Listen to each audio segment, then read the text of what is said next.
Hey everyone, welcome to the Vienna Whyte Roundtable Talk Season 1, Episode 23. I'm your host, Millie Rouge from the band Vienna Whyte here in Edmonton, Alberta. This roundtable is a YEG music production. Thank you all for being a part of the show today. Sandro, can you give a quick introduction of your name and where you are from? So hi, I'm Sandro Ferraro. I'm based out of Montreal, Canada. I'm a bassist for a couple of projects. So I've got Naomi, who you guys had on, I think, yesterday, and for another like collaborative thing called the Collective. And I also am working slowly on my own solo project. So I'm like a bassist, singer-songwriter. It's just, I have so many projects that it takes time. So That's slowly. Fantastic. And Iris, can you introduce yourself and where you are from? Sure. Hi, I'm Iris Lune, and I live in Brooklyn, New York. I'm currently in Israel, though, where I was born and raised here. Sort of ended up, I just found myself here during a family visit and sort of got stuck. I live in Brooklyn, and I just released 2 singles off of my upcoming debut LP, which I'm really excited about.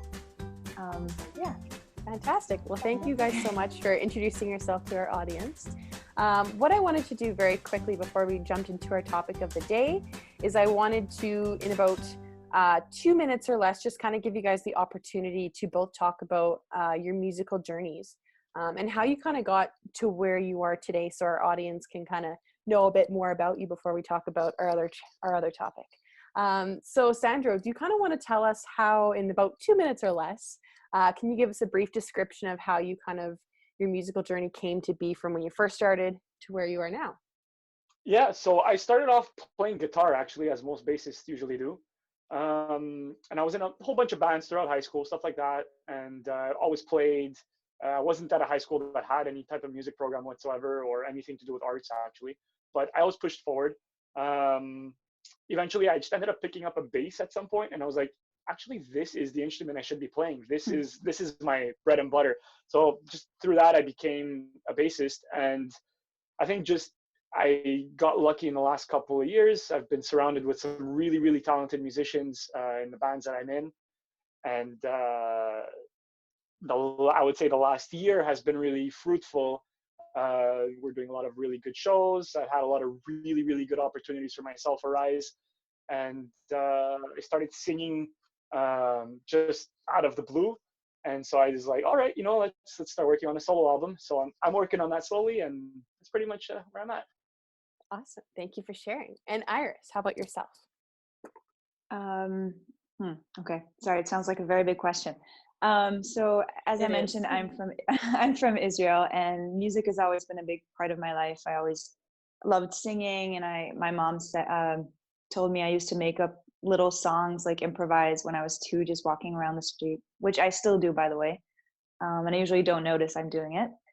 And I started playing piano when I was 7, guitar when I was 12. And I played a lot of classical piano, and I knew that music was a huge part of my life, but I wasn't sure what I wanted to do with it because I couldn't really finish a song, and I didn't want to be a classical pianist forever. And I really wanted to write songs, but something in me just, I don't know, I was too, when you get overcritical, either it seems like too simple or too complicated. So I just kept getting in my head. Yeah. But I played a lot of music, and I sang. And then when I was about 19, I went through a rough patch, and suddenly I just managed to write and finish a song in one night, and just kind of poured out of me. And that kind of opened this whole channel. And ever since, I've been writing songs and making music. And I moved to Boston to study music at Berklee College of Music in 2011, where I met my bandmates, 3 incredible bandmates. They're all American, and we all lived in Brooklyn for 5 years now.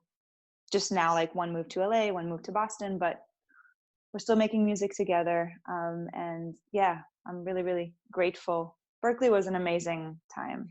Yeah, I've heard so much about Berklee. It's an amazing school. I went to a program here in Edmonton called the Grant McEwen Music Program. And they always talked about Berkeley. They're always like, if that's where you want to be, that's where you should go, because it's like this amazing program. And I'm like, I don't have the money, but yes, I would love to. It's so expensive. Oh my God. But I mean, the best thing about Berkeley, which is actually what I love about Brooklyn, is that you get to meet people from all over the world. Yeah. And that's like the best thing. Absolutely. Yeah. Really I actually was looking on your Instagram, and I really was interested on kind of how you chatted about in one of your posts. I think it was a while back, but you were saying how you were in a completely different degree and you're in a completely different direction of your life, and music just kind of flipped for you, and it was like the only way you could really see going forward. And I really related to that myself, because I've never really been in a different degree, but I've had that moment where I'm like, I can't really see myself doing anything else. Yeah. But so I really love that you mentioned that. That was really interesting. So our topic for today, which I think is really perfect for the both of you, because you're both pretty versatile in kind of what you do as musicians. We're chatting about how to master learning your instrument. So I think there's a very large difference between picking up a guitar for the first time when you're 8 and taking 2 years of lessons and then stopping and saying, yeah, I know how to play the guitar. No, I don't think that's quite what we're talking about here. So we're talking about really nurturing your craft and then getting to that point where you do start to play it live, like the both of yourselves, and it starts to become into more of your like live performances and your recordings and everything like that. So I just want to start off the question by just asking what instruments you both play. I know you might have kind of already mentioned this in your intros, but can you just go over once again maybe some instruments you didn't mention that you do play? Do you want to start off, Iris? Sure. So I play piano, I sing and play guitar, ukulele. And yeah, those are like the instruments I play. I don't produce my own music. Like I work with my co-writer and producer, but I produce a lot of other stuff. So I'm also just a very like, in the computer kind of person. Yeah, that's an amazing skill to have, because I do not have that skill. And I wish I did. It's so fun. It saves a lot of time and money, I think, too, as an artist. Yeah. And also do you also do you work like I've got a sound engineer that I work very closely with out of Terrebonne called his True Sonic Studio. The guy is like a whiz. He knows everything about every single plugin ever made. Is just incredible, and I just learn a lot from him. Obviously when I'm sending stuff out, like, because I want to release something, I always send it to him just to make sure the mix is good and all the levels are perfectly balanced. Like I trust my ear, but he's got a better one, so I'll play the instrument, you do the mixing, Yeah, that's also like a thing you need to master, mixing, which not everyone has that skill. Yes. It's a lot of learning to get there. Iris, did you learn a little bit of that at Berkeley College, or were you mainly just studying your instrument? So I actually, I did like a dual major. My first major that I got in with was, it's called Contemporary Writing and Production, which was mainly like writing in different genres, writing for visual, stuff like that. And then after one semester, I felt that I wanted to dive even deeper into production and sound design. So I added another major. It's called Electronic Production and Sound Design. But my whole goal throughout being at Berkeley was I didn't want to master mixing, because like I said, I mean, that's a whole other skill. I don't think you could ever master mixing though. I mean, it's like such a broad, That's true, but like I never had the energy and the patience, like sitting for 2 hours and like EQing one kick. Like I love the creativity around it, and I love working with plugins and like sound toys plugins, just like so creative.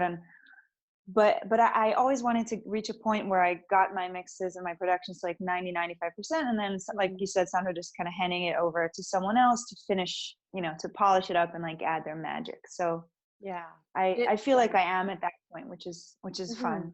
And it sounds like you're more into the creative, almost songwriting side of it, and the performing, right, rather than just because you're right, Sandra, there is a difference between like the performers, like Naomi, for example, that you play for, that's your kind of front stage singer, and then compared to like a mixer, for example, who's usually people that mix or master, their main hobby is just doing that for mixing and mastering 10 hours straight. Exactly. I've seen my guy work, and it's just like crazy. Dude, I can't believe you spent all that time just like EQing this one little tiny set. I'm like, okay, I wouldn't do that. Well, I find Imagine it how many interesting. songs we could write in that time. Exactly. Right, exactly. Yeah. So I'm the musician. I'm not the mixer. I'll Yeah. send it out. Totally. A little bit, but like when you deep dive into it and get into detail and really get into the gist of the mixing aspect, it's just a complete different ballgame. It's like Yeah. it's a new world out there. Mhm. Oh, totally. So Sandra, you said you play bass guitar and you're learning a little bit about vocals. Do you play any other instruments as well, or those kind of three? I actually play a bunch of instruments. I play bass guitar. I play drums. I sing. I play just a little bit of piano just to be able to program some stuff if I have some ideas for some tracks and stuff.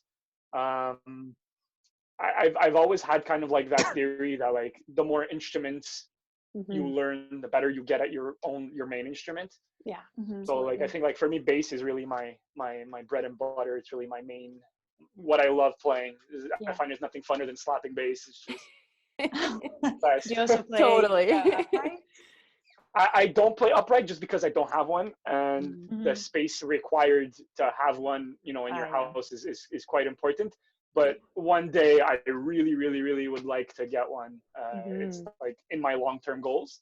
But yeah, it's an awesome instrument. Absolutely. Yes. Now I'm curious to know, for the both of you, what instruments would you like to learn that maybe you haven't even touched yet? What instruments in the future would you look towards kind of wanting to learn more? Oh, wow. I would love to play the drums. It's just such an amazing, I mean, it's not even an instrument, it's like instruments. I've definitely like tried a little bit here and there, but I would really love to do that. At one point, my drummer and we kind of did a bartering exchange. Like I would teach him a little bit about vocals and he would teach me drum lessons, which was really fun. And I also really want to learn how to play the harp and the oud. Ooh, very interesting choices. Instrument. Yeah. The harp looks so cool. Right? It's like one of those instruments that's like, oh man, watching someone play the harp, it's like just watching a master, oh man. Yeah. Yeah. It's like a whole other, so elegant. I don't know. Well, I feel like even if you played a certain string wrong, it would still sound beautiful. So you could just be like, right, I'm playing it right. Yeah, totally. I'm totally playing it. Just such a beautifully like made and sounding instrument. Yeah, it's gorgeous. Sandra, what about you? What kind of instruments? I know you have a lot under your belt already, but what more would you want to learn if you could? Well, I think I already started a bit on piano and keyboards, so I think that's probably going to be the short-term thing that I'm going to be tackling. Yeah. But I also want to learn the ukulele, which will probably be pretty simple. I mean, I'm used to stringed instruments. And long-term, I'd really one day love to learn how to play the sax, but I know that that's a total different ballgame. Yes. Yeah. Yeah. It's really interesting to expand. I know, like Iris, you were kind of mentioning how you kind of diddled with the drums a little bit. I won this singing contest about a year or so-ish ago. And they provided free instrument lessons that you wanted. So it was like voice, guitar, bass, drums, but I had already done voice and guitar. So I was like, I really want to, since it's free, and if I mess up, it's free. So I tried the drums and it's really fun. And I took for granted like how it's actually not as easy as I think it is as a vocalist. You're kind of like, oh yeah, just play that thing, right? But it's actually really difficult, and it's not that easy. And it takes the coordination. The coordination. Yeah, it's totally. It's something. I mean, I'm constantly like, I for my day job, I drive like something like a Google truck around a city, and like all day, if you see me driving around by any chance, you'll see me just drumming away on the steering wheel. And I think that's what I really love about drums. It's one of the instruments that you can literally play anywhere. Yeah, that's true. You don't need sticks. You don't need a drum set. You can just pretend you're playing, and there you go. You're playing drums. Yeah, and I think you can practice really cool. anywhere. Yeah, I think it's really helpful as vocalists too to really work on kind of, you were saying, like your rhythm and stuff, because I think sometimes we don't really have that opportunity to do it. Like, yes, we sing and yes, we have rhythm in singing, but it's a completely different feel with the drums, and it really helps you to internalize with your body more so than just like your mental state. Right? Yeah, it's like you play it with your whole body. I mean, you also sing with your whole body, but in a different way. Yeah. Which is and the coordination. Right? Drums are rhythmic, and singing is melodic. Oh, yeah, it can have some rhythm to it, but I mean, the rhythmic aspect of it, I feel like for me anyways, learning how to play drums just made me so much of a better bassist. I know where the drummer is going to go. The drummer that I'm working with, I know exactly what he's going to do. I know exactly the fills that he's going to do even before he does them. And I'm able to like, okay, he's going to do a fill. He's going to do exactly, okay, like, 2 toms and then his floor tom. So I'll like copy what he's doing on my bass and just do like a fill that's just really pocket and really tight. And it just makes everything stand out much more. I feel like as a bassist, that's kind of my job, Yeah, absolutely. And as a band too, I think that's also your responsibility to kind of work together and feed off of what you guys are playing to each other. It's kind of like call and response, but really cool. So my next question for you both is, how many years did it take you to learn the main instrument that you know the best? So I know we're not talking about like ukulele here, but your main instrument.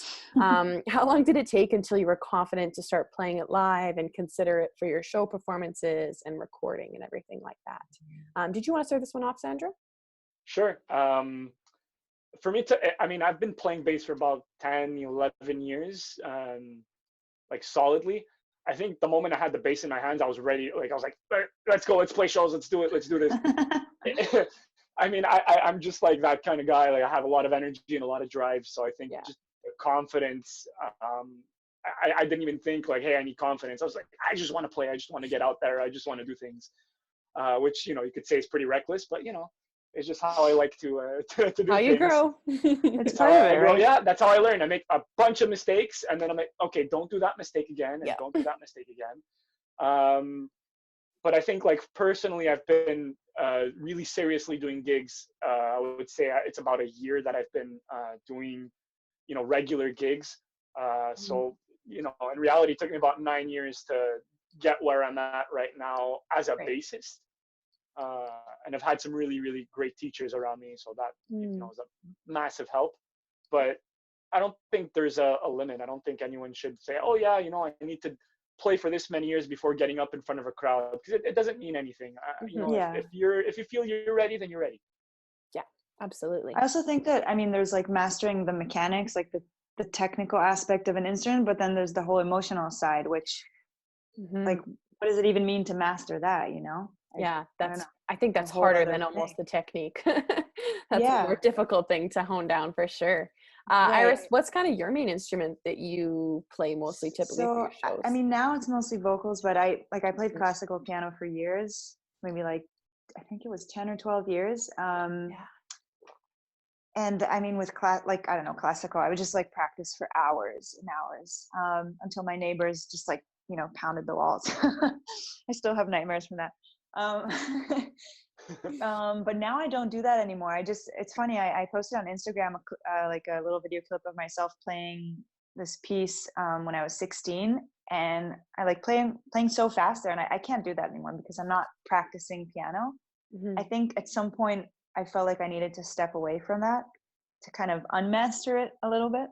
Right. And with the vocals, I've been singing forever, but the interesting thing with me is that a lot of people say that anybody can sing, and that's true in a sense, but I kind of taught myself to sing in a way that hurt my vocal cords when I was like growing up. So I had to unlearn those habits and like, I went through, I'm sure you can relate, like you know what I'm talking about. I totally get that. Very hard. Yeah.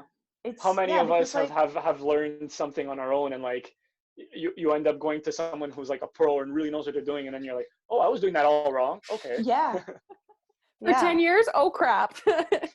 Totally. And I would get hoarse, and like I would my voice is now it's fine, but it still can get a little sensitive. I went on tour with my band, I think it was 2 or 3 years ago, and I started the tour a little sick. First night I kind of lost my voice because I was singing while I was sick. So then a friend of mine recommended this incredible teacher that I still see, and she sort of helped me kind of restore my voice. And she has these weird and amazing exercises, like singing into, like with a straw into those. I did that. And like making both. It's amazing. Yeah. Yeah. I think the ugliest, weirdest exercises are actually the best ones. They're so good. Fun. When you like really lose, like you don't think about what you look like or what you sound like, Yeah, I've done it. That's the best part. Yeah. And I think with voice, like with a piano, you have it all. You have all the notes laid in front of you, right? Yeah. But with vocals, it's all in your body, and you can't like it's not like you press, here and like a sound comes out and then you press here and it's a higher note. Like it's all imaginative. And it just always amazes me how to use the imagination to like project your voice in different ways. And it's crazy. And I feel like I just keep learning every day. I think those are clutch words as a musician, right? Keep learning every day. If there's a day that you didn't learn something, it's because you're not playing right. Because you're asleep. you're asleep, from touring. No, that's a really great point, because a lot of it is, I've had so many lessons where I've had the teachers for vocal lessons specifically where they're like, just imagine like someone's pulling your head up top here, and while you're singing, you're pulling the tone up, and I'm like, okay, like I'm gonna do it, but it's just like, it's so strange how and I mean, most of the times I actually did successfully do what they're asking me to do, but it's weird how we have to imagine these different techniques and these ways to learn our instrument. And I'm sure this has something to do with piano too, like your hand positioning matters, and I know for guitar, your arms matter, where your fingers are placed, the strength of your fingers on the strings. So there's your so posture. Many things. Your posture, that's huge for, I think, every instrument. Everything. Posture is super important. Like you can really damage your hands or your arms or whatever you're using to play your instrument if you're not careful the way that you're placing yourself, especially bass. A lot of bassists play like this. You want to straighten out the wrist, right? Because then you can get the carpal tunnel. So it's so things that you have to learn early on. If not, you could really hurt yourself for no reason. And I think you guys like sorry, can I add something? Like I feel like as a vocalist I have to take care of my body a lot, so like have to work out and eat well, and I'm wondering if like Sandro, if you as a 100%. 100%. I mean, I do a lot of strength training. Up until the virus started, I was doing powerlifting every Sunday with some friends, and they're all like musicians, and they just love everything that we're doing, and like it's cool to like be surrounded by people that are like interested in what you're doing, and like you're pushing yourself, your body to be better so that you can have a better result on stage. Another funny thing is, I mean, like also the grip strength I found like very important to have a proper grip strength, especially playing bass. Like a lot of the quicker passages, if you don't have the strength in your arm and you're only playing quick passages all night, at the end of the night your arm is going to hurt, so the muscle in the forearm becomes like really important to have. And I feel like that's often something that's overlooked. Another thing that I noticed on stage that I do, I don't know about anyone else, but when I'm playing bass on stage, I tend to lunge for some reason. I have like this lunge stance that I just do the whole night. And I'll finish the gig. I'll finish the gig and be like, I don't know why my legs hurt. I don't understand what's going on. And like if I wouldn't do my squats and I wouldn't, get my exercise in, well, like at the end of that show, I probably wouldn't be able to walk, I think that's common in bassists, because I've seen that a lot. I've seen that lunge kind of stance. I think it's very, very common in bassists. I think a little bit less in vocals and everything too, but because I mean we could lunge, I guess, but gives us a little bit more support. Absolutely. Get the blood flowing. Exactly. So my next question is kind of geared toward the inspiration you guys had to learn the instrument. So what drew you to the instrument that you chose primarily the most? So what kind of inspiration, or what was the moment where you're like, I want to learn this instrument? So for Sandro, the bass, Iris, the piano, what was kind of the inspiration behind that? Did you want to start, Iris, on that? To be honest, I don't remember. I was 7 years old. I think they offered like keyboard lessons in school, and I just kind of knew that I wanted to try it out. Also, my grandmother had a piano in her house, so I always loved playing it, but I don't remember like having, like thinking about it, like, do I want to study this or not? I just kind of went for it. And I think it's interesting how sometimes family will have an influence without you kind of even realizing it. Like I had two older sisters who played piano, so of course, me being the youngest child, I was like, I must follow what they're doing. And that's how I started, right? So there really was no, like you said, like no inspiration moment. It was just, I'm just going to do what they're doing. How about yourself, Sandro? I think for me, like starting off music in the beginning, it was more of a rebellious thing for me. No one in my family played music. It wasn't something that was like valued or pushed forward. I just kind of decided I turned like 12, I think. I had like a job during the summer, reffing little kids soccer games, and I was like, you know what? I'm getting a guitar. I don't care. I want a guitar. So for me, I think that I wanted to rebel. I wanted to do my own thing and not have anyone tell me what I can and can't do. Yeah. So I think that's how I started playing music. But playing bass, I started out of nowhere listening to like more hip hop influenced music, and like really listening to like the drums and the bass and like how there was like some synergy between them. And then one of my bands that I was in, we just couldn't find a bassist. I was like, you know what, I'll do it. So I bought a bass. Nice. Yeah, I mean, that's the story of pretty much every bassist ever. That's right? true. That's very true. Like, okay, I'll do it. I'll take one for the team. Yeah, and then I started playing it, and I was like, I actually really like this instrument. Like, I find versus a guitar, and a guitar is really expressive and stuff, which is cool up to a certain extent. I feel like the bass when you're playing it, especially when you're slapping, it talks back to you. I don't know. Anyway, that's how I feel about it. It responds. I hit the bass, it hits back. You know.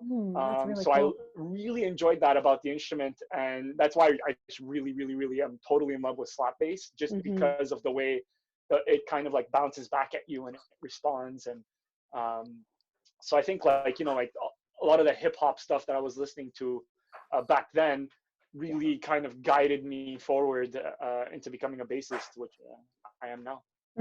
That's amazing. That's I love that awesome. response. That's so cool. And I think every musician feels that with their own instrument. They just feel this energy and this certain specific just response, kind of like you said, to the instrument, and it just really sticks with them for sure. Now my next question is, how do you think as yourselves as artists, how do you think you set yourself apart from other musicians or players? Basically, how do you think you stand out? Iris, do you want to start this one off? Sure. I mean, I think as a vocalist, it's easier because every vocalist has a different voice, like the tone and the texture is different. I think I love like combining my Israeli roots into my singing. So I do a lot of like what do you call them? Like those little like melismas kind of. melismas. And I think that's interesting, like in today's pop world, to bring that kind of Middle Eastern Absolutely texture. I also love improvising, so but more like not like jazz improvising, just like free improv. Like Bobby McFerrin kind of thing, circle song. And me and my producer Asher Kurtz, who kind of started the project, we started it together back in Boston. We're both huge into like free improv, so when we write stuff, many times it'll start from just improvising together. So yeah, I think a lot of it is just kind of combining where I came from and where I am now. And the fact that I also speak Hebrew, I think that it's more of a textual thing. Like Hebrew is so beautiful, and I love kind of bringing. It's not that I sing in Hebrew in my like songs, but something about the language, I don't know, it just like sticks with me. I know what you mean. You kind of bring like the cultural aspects of your own culture into your yourself basically, but it comes through transit through your music, right? It's like a color. Yes. Yeah. Yeah, coloring. Like a color. That's a good. Yeah. How about yourself, Sandro? I really describe myself as a very dynamic bass player. So like I think my personal strength is that I know how to make the rest of my band stand out. I'm not the guy who's ever going to overplay. If anything, I'll underplay so that everyone else has more room in the mix. That's so important. Yeah, I mean, I could totally just overplay and just play slap bass all the time. I'd love that, but it doesn't necessarily work everywhere. It works sometimes. You have to make it. When you could incorporate it and do something really cool, I think it's really important to do it. But other times it's totally uncalled for. You're playing a ballad. You're not going to start slapping. That would be very interesting. It would be quite interesting. So I really think personally my strength is dynamics. I mean, the proof I'm playing currently with a pop band, and my other project is like just so varied. We did a pop, like a pop rock track, and then we did a metal track. Oh. And I think my strength is really being able to adapt to the different style and being able to play the right things to make all the other instruments sound better. So I really That's really cool. focus on dynamics. And and I love what you said about not overplaying. Like it's so important. I wish more musicians would say that. I think it's an ego thing, right? Because everyone wants to show how good they are, but sometimes showing how good you are means like knowing when to do enough. Like this level's just enough. I don't have to go here. This is just the right amount of playing, and just being pocket and being tight is going to make the whole band sound really good. Versus, oh hey, your bassist is really really really good, but like the rest of the band, it sounded like the bassist featuring the band, and not the way around. So it's about being tasteful and listening to others. And I think, I mean, there are a lot of people that talk a lot, and I feel like that's the same thing, right? They like over talk. Because, I'm definitely that guy, 100%. That's amazing. I didn't get that, but okay. So my last question for today, I want to ask what advice you both would give to someone who's a newcomer, maybe to an instrument, who wants to play but can't really discipline themselves to get into that routine and the learning. What kind of advice or tips could you give to someone like that? Sorry, Sandro, maybe do you want to start it off? Yeah. We're both trying to be polite. Yeah. I was like, I forgot to ask who wants to go first. I mean, I really think consistency is key. I say that all the time. My closest friends, they know I always say it. If you want to do something and you want to do it well, I think having some sort of schedule for yourself, doing something, even if it's 15 minutes a day or 20 minutes a day or whatever time you have, because not everyone has the same amount of time available to them, and not everyone's good at time management. But I think what's really important is to just do something consistently. If you're, learning to play bass or learning to play piano or learning to sing, take the time every single day or regularly, maybe not every single day, maybe every second day, but just do it consistently. Just be consistent, and the rest will follow. Consistency beats out talent every single day. Yeah. Iris, I can totally relate to that. And I would also add that sometimes it can seem very overwhelming, and what helps me is to kind of break it down into little exercises and goals that I can achieve pretty quickly. And also when I used to teach a lot of like piano and voice and ukulele, and something that really helped was just to practice things very slowly. And I know it's a bummer, like no one wants to practice things slowly because you just want to like go all in, and play the riff like in double speed. But it really helps. It's like all about muscle memory. So yeah, breaking things down and practice things slowly. Invest in yourself too. I mean, what better incentive to play than, like personally, I just put on like these new strings. They're like, I'm sure you guys see my bass in the back. They're like green neon strings. It's this company called DR, and just having the green strings, I look at my bass, I'm like, okay, I want to play. They're cool. It just looks cool. Totally. Green is great. Yeah. It's a little investment, right? The strings costed, whatever they costed, but the fact that I put that money towards those strings, I'm like, okay, I want to play them until they're like, I want to play the crap out of them. I want them to be done by the time I'm done with it. So I think investing in what you like to do, if you want to play bass, you want to play piano, invest in it. Get yourself something for piano. Get yourself something for your bass. It's a little incentive to be like, hey, I just bought something. I might as well play bass, or I might as well play piano, or I might as well sing, because I just spent some money on it. Yeah. That's actually, that's a really, really good advice, I think, too.